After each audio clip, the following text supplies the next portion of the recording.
गौरी पुत्र गणेश भगवान की जय।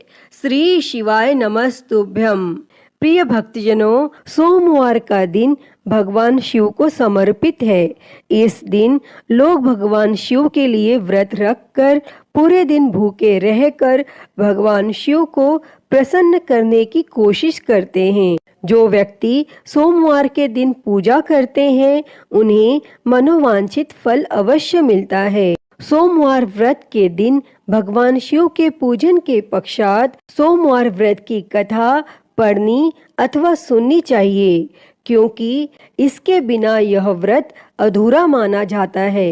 तो आइए हम सुनते हैं सोमवार व्रत की कथा। तो आप सभी भक्तजन इस कथा को पूरी श्रद्धा, ध्यान पूर्वक और प्रसन्न चित्त मन से सुनिए। तो आप सभी प्रेम से बोलिए, श्री उमापति शंकर भगवान की जय, सर्वदेवी देवता की जय।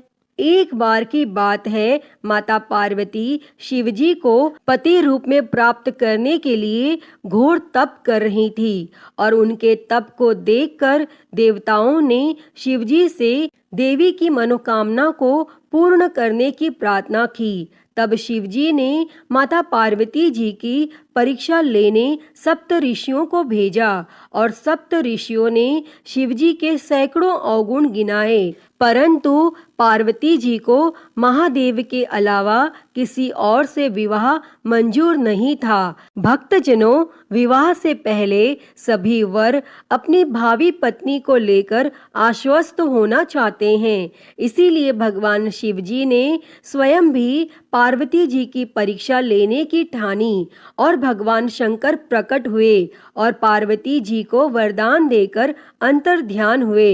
इतने में पार्वती माता जहाँ तप कर रही थी, वहीं पास में तालाब में मगरमच्छ ने एक लड़के को पकड़ लिया और लड़का जान बचाने के लिए चिल्लाने लगा। माता पार्वती जी से उस बच्चे की चीख सुनी नहीं गई और द्रवित हृदय होकर वह तालाब पर पहुंची तो देखती है कि वह मगरमच्छ लड़के को तालाब के अंदर खींचकर ले जा रहा है। तब लड़के ने देवी को देखकर कहा, मेरी ना तो माँ है, ना बाप, ना कोई मित्र, माता आप मेरी रक्षा करें। तब पार्वती जी ने कहा, हे मगरमच्छ, इस लड़के को छोड़ दो। तब मगरमच्छ बोला, दिन के छठे पहर में जो मुझे मिलता है उसे अपना आहार समझकर स्वीकार करना मेरा नियम है और ब्रह्मदेव ने दिन के छठे पहर इस लड़के को भेजा है, मैं इसे क्यों छोड़ूं? तब पार्वती जी ने विनती की,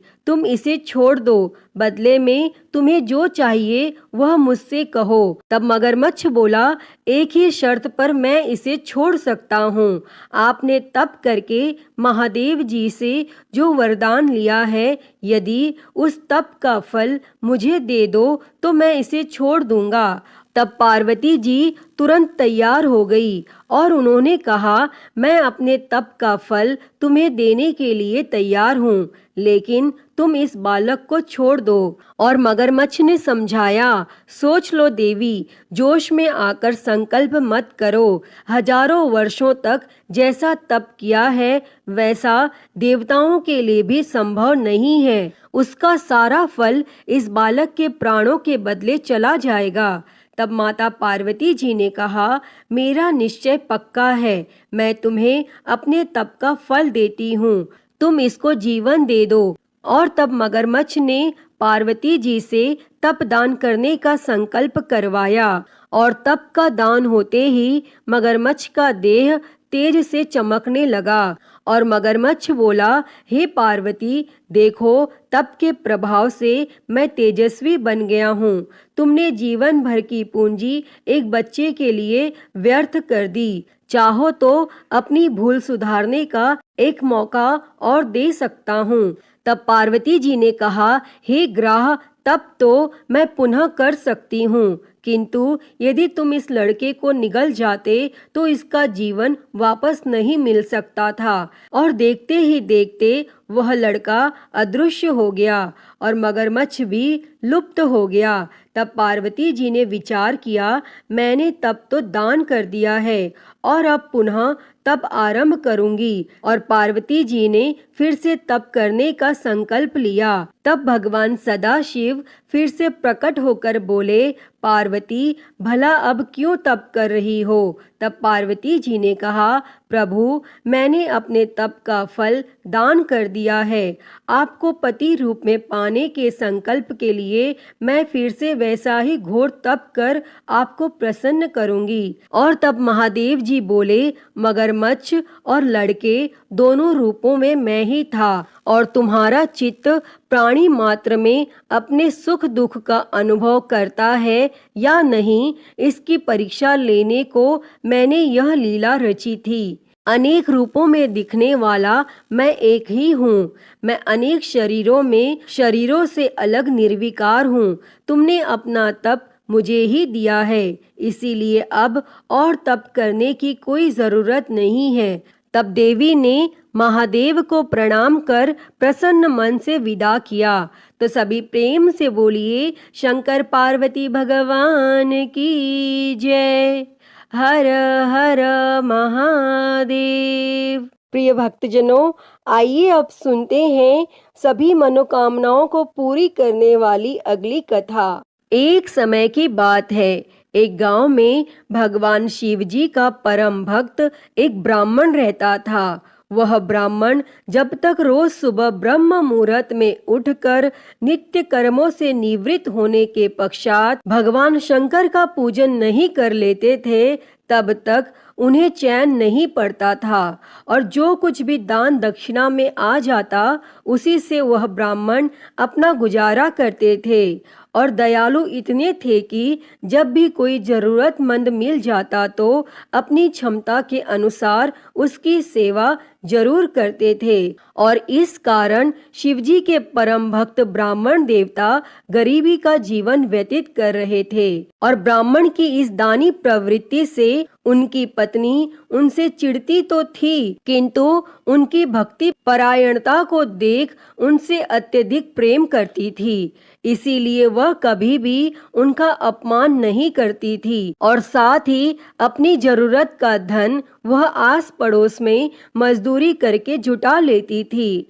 एक समय ऐसा आया जब मंदिर में दान दक्षिणा कम आने लगी, जिससे उन पंडित जी को आर्थिक तंगी का सामना करना पड़ा। और घर की मूल आवश्यकताओं की पूर्ति नहीं होने के कारण ब्राह्मणी दुखी रहने लगी। और इसी तरह दिन बीतने लगे। एक दिन महाशिवरात्रि का दिन आया और उस दिन भी पंडित जी हमेशा की तरह ब्रह्म मुहूर्त में उठकर नित्य कर्मों से निवृत्त होने के लिए नदी की ओर चल दिए। संयोग से उस समय उस राह से पार्वती जी और शिवजी गुजर रहे थे। तब अचानक से पार्वती जी की नजर उस ब्राह्मण पर पड़ी। और आज पंडित जी महाशिवरात्रि को लेकर इतने उत्साहित नहीं थे जितने कि अक्सर हुआ करते थे। और तब पार्वती जी को बात समझते देर नहीं लगी और उन्होंने भगवान शिव जी से कहा, हे भगवान, यह ब्राह्मण देवता प्रतिदिन आपकी उपासना करते हैं, फिर भी आपको इसकी चिंता नहीं है। और पार्वती जी की बात सुनकर शिवजी बोले, देवी, अपने भक्तों की चिंता मैं नहीं करूँगा तो कौन करेगा? तब पार्वती जी बोली,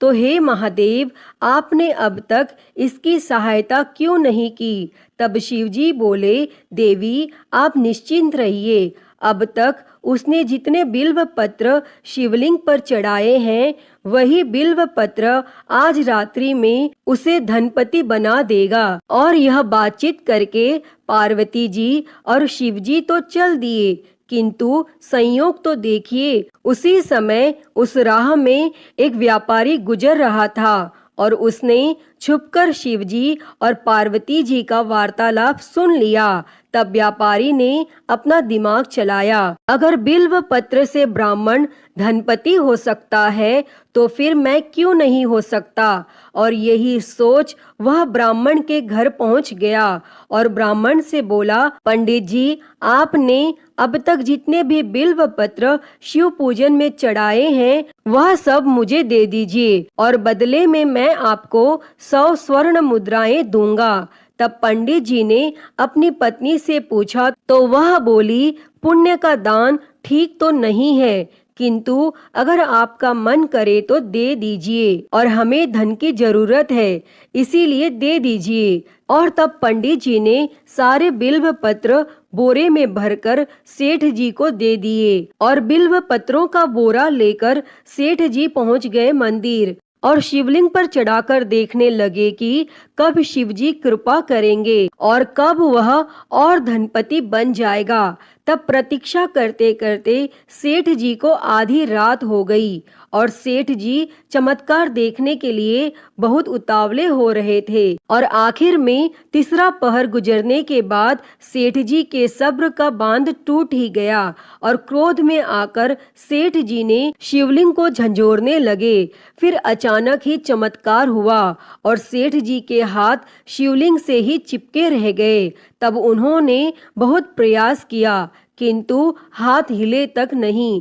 थक हार कर सेठ जी शिव जी से क्षमा याचना करने लगे, तो शिव जी बोले, हे लोभी सेठ, जिस ब्राह्मण से तूने यह बिल्व पत्र खरीदे हैं उसे 1000 स्वर्ण मुद्राएं दे, तब जाकर तेरे हाथ छूटेंगे। और प्रातः काल जब पंडित जी पूजन के लिए आए तो उन्होंने देखा कि सेठ जी के हाथ शिवलिंग से चिपके हुए हैं और सेठ जी रो रहे हैं। तब उन्होंने पूछा तो सेठ बोला, पंडित जी, शीघ्रता से मेरे बेटे को 1000 स्वर्ण मुद्राएं लेकर मंदिर आने को कहिए। तब पंडित जी ने सेठ के बेटे को बुलाया, और सेठ ने वह स्वर्ण मुद्राएं ब्राह्मण को दिलवा दी। तब जाकर सेठ के हाथ शिवलिंग से छूटे, और यह देखकर पार्वती जी शिवजी से पूछती हैं, हे नाथ, आपने अब तक अपने भक्त को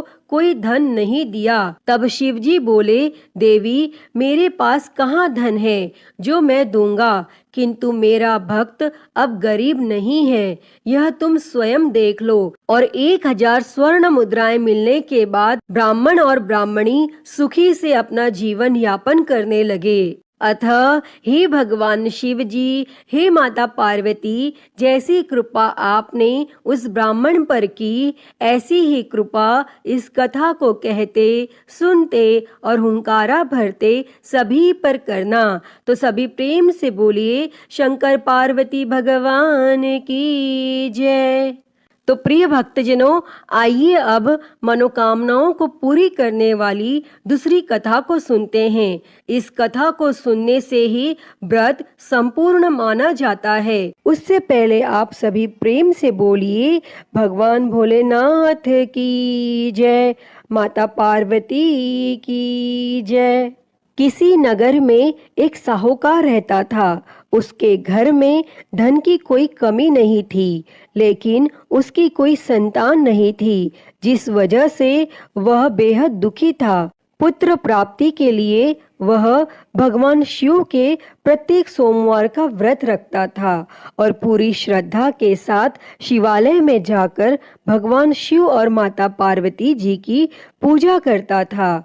उसकी भक्ति देखकर माँ पार्वती प्रसन्न हो गईं और भगवान शिव से उस साहूकार की मनोकामना पूर्ण करने का निवेदन किया। पार्वती जी की इच्छा सुनकर भगवान शिव जी ने कहा कि हे पार्वती, इस संसार में हर प्राणी को उसके कर्मों के अनुसार फल मिलता है और उसके भाग्य में जो हो उसे भोगना ही पड़ता है। लेकिन माता पार्वती जी ने साहूकार की भक्ति का मान रखने के लिए उसकी मनोकामना पूर्ण करने की इच्छा जताई। तब माता पार्वती के आग्रह पर भगवान शिव जी ने साहूकार को पुत्र प्राप्ति का वरदान तो दे दिया, लेकिन साथ ही यह भी कहा कि उसके बालक की आयु केवल 12 वर्ष होगी। तब माता पार्वती और भगवान शिवजी की इस बातचीत को साहूकार सुन रहा था। उसे ना तो इस बात की खुशी थी और ना ही गम। वह पहले की ही भांति भगवान शिवजी की पूजा करता रहा और कुछ समय उपरांत साहूकार के घर एक पुत्र का जन्म हुआ। जब वह बालक 11 वर्ष का हुआ तो उसे पढ़ने के लिए काशी भेज दिया गया। साहूकार ने पुत्र के मामा को बुलाकर उसे बहुत सारा धन दिया और कहा कि तुम इस बालक को काशी विद्या प्राप्ति के लिए ले जाओ और मार्ग में यज्ञ करवाते जाना। जहाँ भी यज्ञ कराओ वहीं पर ब्राह्मणों को भोजन कराते और दक्षिणा देते हुए जाना। और दोनों मामा भांजे इसी तरह यज्ञ कराते और ब्राह्मणों को दान दक्षिणा देते काशी की ओर चल पड़े। रास्ते में एक नगर पड़ा जहाँ नगर के राजा की कन्या का विवाह था, लेकिन जिस राजकुमार से उसका विवाह होने वाला था वह एक आंख से काना था। तब राजकुमार के पिता ने अपने पुत्र के काना होने की बात को छुपाने के लिए एक चाल सोची। साहूकार के पुत्र को देखकर उसके मन में एक विचार आया। तब उसने सोचा क्यों न इस लड़के को दुल्हा बनाकर राजकुमारी से विवाह करा दूं और विवाह के बाद इसको धन देकर विदा कर दूंगा और राजकुमारी को अपने नगर ले जाऊंगा। और फिर उस लड़के को दूल्हे का वस्त्र पहनाकर राजकुमारी से विवाह करा दिया गया।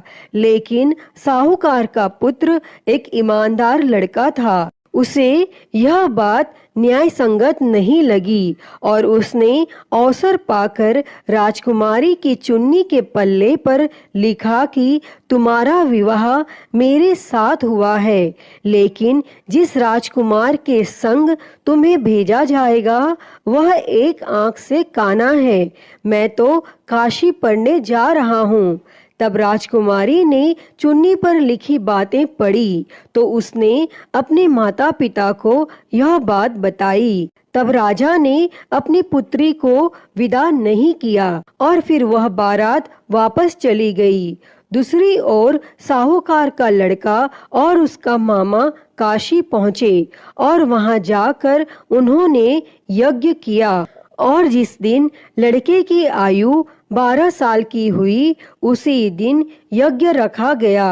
लड़के ने अपने मामा से कहा कि मेरी तबीयत कुछ ठीक नहीं है। तब मामा ने कहा कि तुम अंदर जाकर सो जाओ और भगवान शिवजी के वरदानानुसार कुछ ही क्षणों में उस बालक के प्राण निकल गए और मृत भांजे को देखकर उसके मामा ने विलाप शुरू किया। संयोगवश उसी समय भगवान शिवजी और माता पार्वती उधर से जा रहे थे।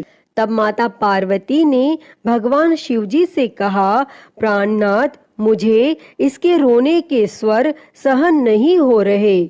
आप इस व्यक्ति के कष्ट को अवश्य दूर करें। और जब भगवान शिवजी मृत बालक के समीप गए तो वह बोले कि यह तो उसी साहूकार का पुत्र है जिसे मैंने 12 वर्ष की आयु का वरदान दिया था। अब उसकी आयु पूरी हो चुकी है। लेकिन मातृभाव से विभोर माता पार्वती ने कहा कि हे महादेव, आप इस बालक को और आयु देने की कृपा करें, अन्यथा इसके वियोग में इसके माता पिता भी तड़प तड़प कर मर जाएंगे। और फिर माता पार्वती के आग्रह पर भगवान शिवजी ने उस लड़के को जीवित होने का वरदान दिया और शिवजी की कृपा से वह लड़का जीवित हो गया। और फिर शिक्षा समाप्त करके वह लड़का अपने मामा के साथ अपने नगर की ओर चल दिए और दोनों चलते हुए उसी नगर में पहुँचे जहाँ उसका विवाह हुआ था। और उस नगर में भी उन्होंने यज्ञ का आयोजन किया। तब उस लड़के के ससुर ने उसे पहचान लिया और महल में ले जाकर उसकी आव भगत की और अपनी पुत्री को उसके साथ विदा किया। और इधर भूखे प्यासे रहकर साहूकार और उसकी पत्नी बेटे की प्रतीक्षा कर रहे थे। उन्होंने प्रण कर रखा था कि यदि उन्हें अपने बेटे की मृत्यु का समाचार मिला तो वह भी प्राण त्याग देंगे। परंतु अपने बेटे के जीवित होने का समाचार पाकर वह बेहद प्रसन्न हुए और फिर उसी रात भगवान शिवजी ने उस साहूकार के स्वप्न में आकर कहा, हे श्रेष्ठी, मैंने तेरे सोमवार के व्रत करने और व्रत कथा सुनने से प्रसन्न होकर तेरे पुत्र को लंबी आयु प्रदान की है। प्रिय भक्तों, जो कोई भी सोमवार का व्रत करता है या कथा सुनता और पढ़ता है, उसके सभी दुख दूर होते हैं और समस्त मनोकामनाएं पूर्ण होती हैं। अतः हे भगवान भोलेनाथ जी, जैसी कृपा आपने उस साहूकार के बेटे पर करी, वैसी ही कृपा इस कथा को कहते, सुनते और हुंकारा भरते सब पर करना। तो बोलिए भगवान भोलेनाथ की जय, माता पार्वती की जय। श्री शिवाय नमस्तुभ्यम। प्रिय भक्तजनों, आइए सुनते हैं श्री उमापति महादेव जी की आरती। तो सभी प्रेम से बोलिए हर हर महादेव। जय शिव ओमकारा, हो भोले भज शिव ओमकारा। ब्रह्मा विष्णु सदा शिव, भोले भोलेनाथ महाशिव। अर्धांगी धारा, ओम हर हर हर महादेव। एकानन चतुरानन पंचानन राजे, हो भोले पंचानन राजे।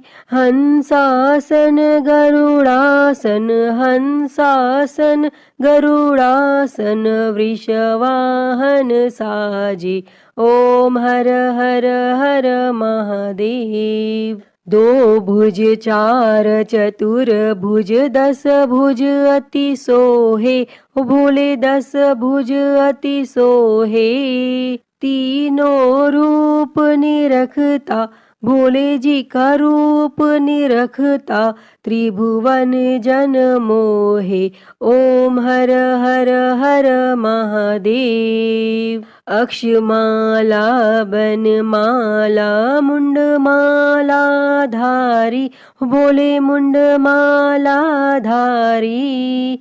चंदन मृग मद सोहे, चंदन मृग मद सोहे।